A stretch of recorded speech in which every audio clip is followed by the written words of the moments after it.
Bonjour et bienvenue dans cette vidéo où on va parler de comment payer très peu d'assurance en tant que frontalier suisse. Je paierai zéro. Vous êtes peut-être posé cette question de quelle donc assurance je devrais choisir, CMU ou la MAL. Ici, on va voir que les deux choix peuvent être intéressants, mais que dans certains cas, vous paierez beaucoup moins. Alors, avant ça, on va remettre en pratique les deux assurances que vous pouvez avoir. Donc, je vais vous citer, j'ai tout écrit sur un petit papier juste ici, et je vais vous lire l'intérêt des deux assurances. La première, c'est la CMU, donc l'assurance française, dont les cotisations sont calculées sur la base de 8% d'il y a 2 ans. Donc, ça veut dire que s'il y a 2 ans, vous gagnez beaucoup d'argent, eh bien, vos assurances seront un peu plus chères, et si vous gagnez très peu, vos assurances le seront donc évidemment un peu moins. Donc ça peut être très intéressant pour des revenus plutôt bas. On les conseille généralement, je pense, pour les revenus en dessous de 4 000, 4 500. Quand vous êtes au minimum syndical en Suisse, autant prendre l'assurance française. Pour le coup, vous avez également donc 9 600 euros d'abattement. Ce qui fait que si vous touchiez moins de 10 000, c'est vachement intéressant. Vous pouvez aller voir un médecin, vous faire hospitaliser, tout ça en France, mais également en Suisse, ça vous coûtera un peu plus cher. Mais en France, rien ne change. Vous avez la carte vitale comme vous avez toujours eu, et ça reste très convenable si vous pensez être jeune et pas avoir besoin d'énormément de frais médicaux. C'est peut-être le mieux pour vous, sachant que faut le prendre en compte, mais les bordures, donc Annemasse, toutes les villes à côté des grandes villes comme Genève, sont des déserts médicaux parce que tout le monde va en Suisse.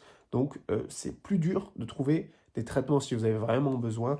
Donc c'est peut-être plus simple d'aller dans les grandes villes dans ce cas-là, peut-être prendre la Lamal, tout dépend des situations de chacun, si vous avez des choses à traiter. Pour ma part, j'en ai pas besoin. Et donc j'ai pris l'assurance française. Mais on va également voir pourquoi. Et maintenant, l'assurance suisse qui est donc de 350 à 400 francs suisses en fonction de votre âge et de l'assurance que vous choisissez, car la Lamal n'est pas une assurance en elle-même. Vous pouvez choisir plusieurs types d'assurances. Je connais par exemple quelqu'un qui la paye 180 parce qu'il a choisi la moins chère.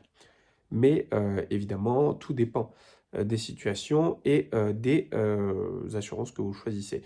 Et en fonction de votre âge, vous avez des barèmes différents. Mais c'est environ entre 200 et 40 francs.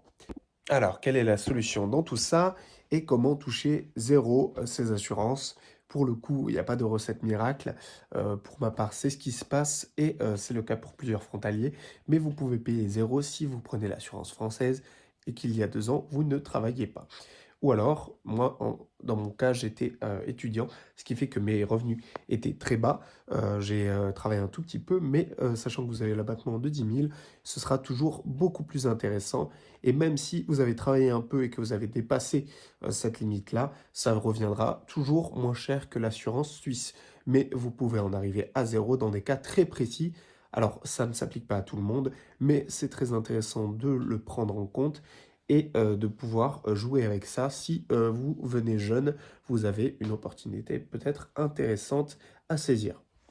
J'espère avoir pu aider quelques-uns ou quelques-unes d'entre vous.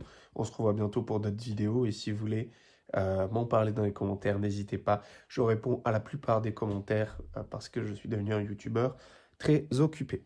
C'est pas vrai, mais si je peux vous aider, je le ferai avec grand plaisir. Alors n'hésitez pas, faites-moi vos retours et j'aimerais bien savoir s'il y a des frontaliers qui sont dans le même cas ou qui payent des assurances. Dans les commentaires, n'hésitez pas à me dire tout ça. On se voit bientôt. Bisous.